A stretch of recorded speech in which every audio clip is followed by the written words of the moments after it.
Mirza television కి స్వాగతం. కేసుతో ఏపీలో లిక్కర్ కల్తీ గురించి మరోసారి చర్చ మొదలైంది. ప్రభుత్వాలు మారుతున్నా కల్తీ సమస్య ఇంకా రాష్ట్రాన్ని పీడిస్తుండడంపై ఆందోళన వ్యక్తమవుతోంది. మరి ప్రభుత్వం దీనికి పరిష్కారంగా ఏం ఆలోచిస్తోంది? ఈ రోజు బిగ్ స్టోరీలో అన్నమయ్య జిల్లా తంబళ్లపల్లి నియోజకవర్గం ములకల చెరువులో అక్టోబర్ 3వ తేదీన ఎక్సైజ్ అధికారులు జరిపిన రైడ్లో దాదాపు 1,75,00,000 విలువైన నకిలీ మద్యాన్ని స్వాధీనం చేసుకోవడం రాష్ట్రంలో కలకలం రేపింది. 40 స్పిరిట్ క్యాన్లతో పాటు సరఫరాకు సిద్ధంగా ఉన్న 17,224 మద్యం బాటిళ్లు, ఖాళీ మద్యం సీసాలు, వివిధ బ్రాండ్లకు సంబంధించిన లేబుళ్లు, మూతలను సీజ్ చేసినట్లు అధికారులు తెలిపారు. ఈ వ్యవహారంలో టీడీపీ తంబళ్లపల్లి నియోజకవర్గం ఇన్ఛార్జ్ జయచంద్రారెడ్డి, ఆయన ప్రధాన అనుచరుడు సురేంద్ర నాయుడు సహా 21 మందిపై అధికారులు కేసు నమోదు చేశారు. 13 మందిని అరెస్టు చేశారు.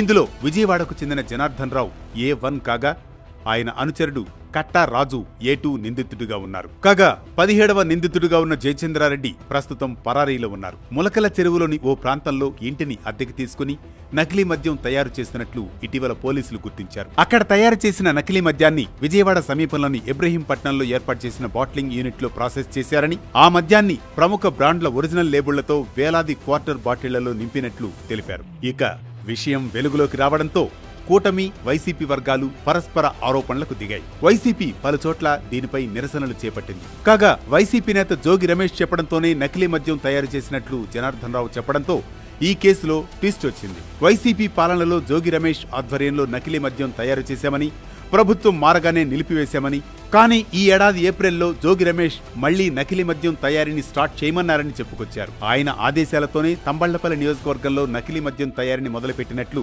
చెప్పారు. కాగా జోగి రమేష్ ఈ ఆరోపణల్ని ఖండించారు. తనను ఈ కేసులో ఇరికించాలని కూటమి ప్రభుత్వం కుట్ర చేస్తోందని, మొలకల చెరువు కేసులో చంద్రబాబు హస్తం ఉందని ఆరోపించారు.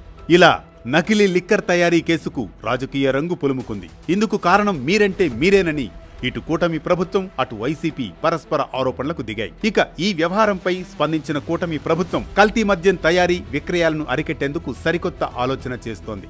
మద్యం తయారీకి సంబంధించిన వివరాలు తెలియజేసేలా యాప్టాట్స్ యాప్ అందుబాటులోకి తేనున్నట్లు మంత్రి కొల్లు రవీంద్ర వెల్లడించారు. గతంలో ప్రతి బాటిల్ మీద QR కోడ్ ఉండేదని, దాన్ని స్కాన్ చేస్తే వివరాలు తెలిసేవన్నారు. ఈ క్రమంలో కల్తీ మద్యం గుర్తించేందుకు త్వరలోనే ప్రత్యేక యాప్ తేనున్నట్లు చెప్పుకొచ్చారు. ఈ కోడ్ స్కాన్ చేసినప్పుడు ఆ లిక్కర్ ఎక్కడ తయారైంది, ఎక్కడి నుంచి ఎటు వెళ్ళింది, దాని ధర ఎంత వంటి వివరాలను యాప్టాట్స్ యాప్ త్వరలోనే అందుబాటులోకి తేనున్నట్లు వెల్లడించారు. ఈ యాప్ ద్వారా మద్యం వివరాలు తెలుసుకునేలా ఏర్పాట్లు చేస్తున్నామన్నారు.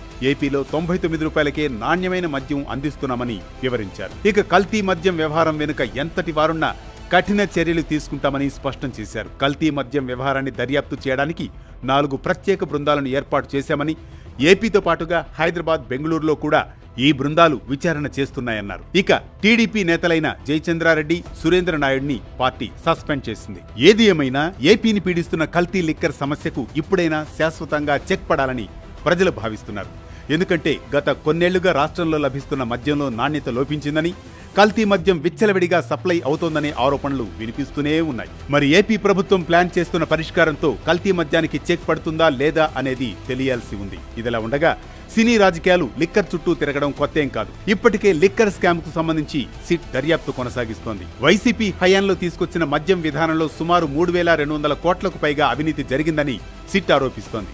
ఇందులో వైసీపీ నేత మిథున్ రెడ్డి పాత్ర కీలకంగా ఉందని అధికారులు అనుమానిస్తున్నారు. ఇప్పుడు తాజాగా ఈ నకిలీ మద్యం కేసుతో మరోసారి రాష్ట్ర రాజకీయాలు హీట్ ఎక్కడానికి లిక్కర్ చుక్క ఆద్యమైంది. మరి చుక్క